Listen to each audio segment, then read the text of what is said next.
because the U.S. government just classified it a strategic metal and or a critical mineral. China is now massively curtailing exports. The exchanges are bleeding silver every single month, including the COMEX, and the LBMA, which is in backwardation, meaning there's more demand for the bars than there are for the contracts right now.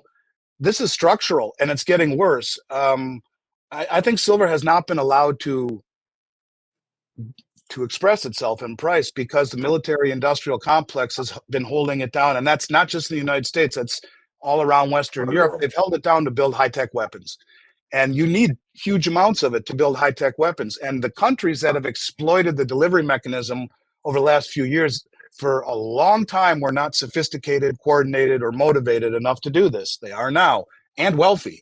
And you look at India, you look at Saudi, you look at China, you look at Russia. They're all massively buying silver. And they have been doing so because they know it's the Achilles heel of this entire Western system. And, because why? Because it's the big Western banks that are massively short. Well, okay, so they blow up on their silver holdings. Really? They have holdings everywhere. Remember going back to trust? Well, if they fail to deliver on silver, what does it mean about their interest rate portfolio, their equity portfolio, their FX portfolio? It means I'm getting away from that bank, and it's a bank run. And the systemic contagion is who knows where it goes. This is why I think you're seeing a lot of banks trying to exit gracefully from the short position side. Someone's going to get left holding the ball. But when you see, literally structural backwardation since October that we still see now, I've never seen that in silver for more than just a couple of days. Now we're pretty much going on 6 weeks for the most part, with a brief moment or two of it going into contango, which means that's normal. Spot is lower than futures. It's signaling that there is great tightness and stress in the industry. And you can see the exact same thing with SLV, where to borrow the shares, it had gone up to 20% borrow rate. Well, who's good? And you would borrow them in order to cover, right? Because you can short SLV too, which has the same effect. And if no one is lending the shares, there were zero to buy last month, zero across the globe. And if you could find them, the rates were at 20%. The lease rates to buy bars or to borrow bars from the LBMA went up 200% at the same time during the last delivery cycle. Are we going to see that again now? I don't know. We'll find out in 7 days how many of these contracts stand for delivery on the 28th of November. It should be a very interesting day to see just how many stand for delivery. I'm expecting a lot. I think silver, look, Bank of America said $67 next year is their target. That would be a low end. And if you take the cup and handle, which is a 45-year formation that we've seen technically, you take the top of once it breaks through the 50, which it did, you take the top of the cup and the bottom of the cup, 50 and 4 in the early 90s, 50 in 1980. The difference is 46. You add it to the top of the cup, 50 plus 46 is 96. Technically, that would be the next target in theory. Are we going to get there? Don't know. But I would argue it has never been allowed, for as long as I've been doing this, for over 35 years, to find real price discovery, because the banks have been naked shorting it. But now they are challenged by countries and institutions and sophistication that it never had challenged before. And they're standing for delivery. No one ever did that. None of the traders did it. None of the players did it. It was done typically to hedge positions, right? A miner who's pulling metal out of the ground and won't have it for months can forward sell its production, get paid, and then when it's done, deliver it. That's typically what it's used for, right? To hedge exposure. Now they're saying, yeah, you know what? We're going to stand for delivery instead. And the heat's getting turned up quite a bit. So yeah, I would expect silver to, I would call it the value of a generation. And I say that with as much sincerity as I can give you. This is not about telling people to buy silver from Miles Franklin. Sure, I hope you do.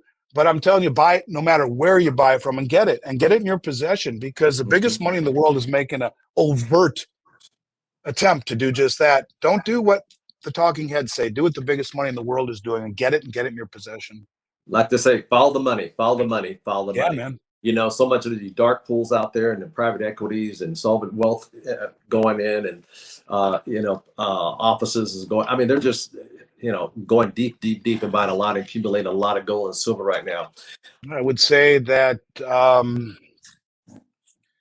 fiat currencies inherently are all meant to die, and the dollar is one of them, and it's being inflated away to worthlessness. I mean, it truly is. Like I said, in the 6 weeks that the government was closed, they added 500 billion in debt, and the last trillion was in debt was accumulated in 71 days. It took over 200 years to do the first trillion, and now we're doing it in literally 2.5 months.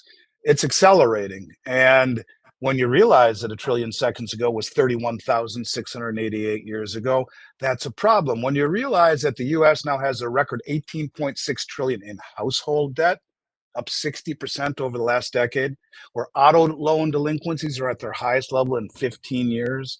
Subprime auto delinquencies are their highest level in 31 years.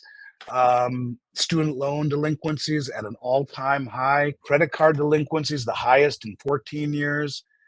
In October, 36,766 foreclosure filings.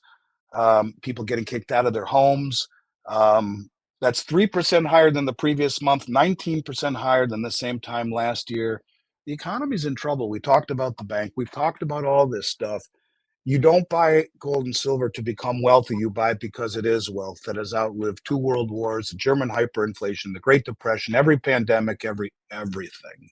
And that's why you own it. And I think it's time for people to understand that it's time to think outside the box. As Rick Rule, I'll leave you with this, says, if you are not a contrarian, you're destined to be a victim. And if you save in dollars, you're destined to go broke. So it's about assets. He who owns assets is called the Cantillon effect. He who owns asset wins. And that's what I would tell people to do. Don't save in dollars, save in assets, even if it's an ounce of silver, an ounce of gold, whether it be Bitcoin, whatever assets mean to you, it's better than keeping it in dollars, which are really just being destroyed in value through irresponsible fiscal and monetary policy. Yeah.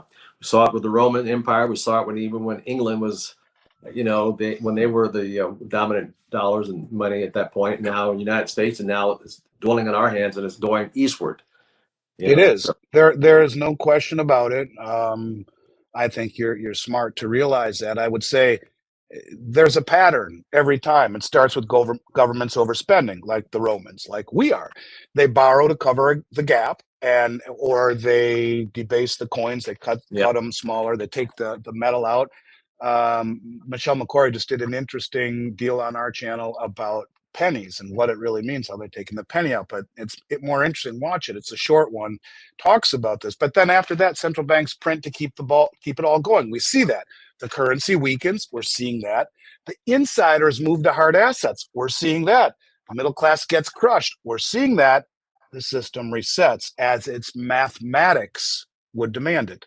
So that's where we are. And this is, the winners in all of this, they're the ones who are closest to the money printer. That's the Cantillon effect. And those are the people who take that money and buy assets as the currency continues to debase. Those assets become worth more in the face of a falling currency. So you're right on that.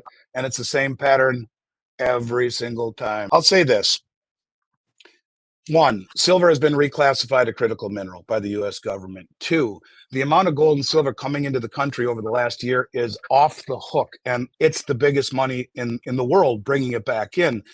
3, you have the Treasury Secretary, a self-proclaimed gold bug. You have Judy Shelton saying they're going to peg gold to the Treasury market. I could keep on going, but I'll just simply say this. When the central banks have been front running this for the last 5-6 years, I think that moving out into the future, you're going to see gold and silver much higher than people think possible, because it is going to be reintegrated into the system. In the BRICS, they're using it as a settlement system. In fact, I've talked a lot about mBridge, the cross-border payment system that allows countries to trade with one another free from SWIFT intervention. The first trade happened yesterday, I want to say, where it is now fully optimized, where the central bank from the UAE traded with the central bank of China.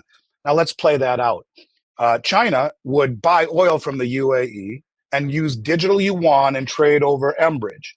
which is a cross-border payment system that settles in 7 seconds at a 98% reduction in fees, no SWIFT intervention. The digital yuan has been made immediately convertible into gold. You don't have to go to dollars first by the Chinese government.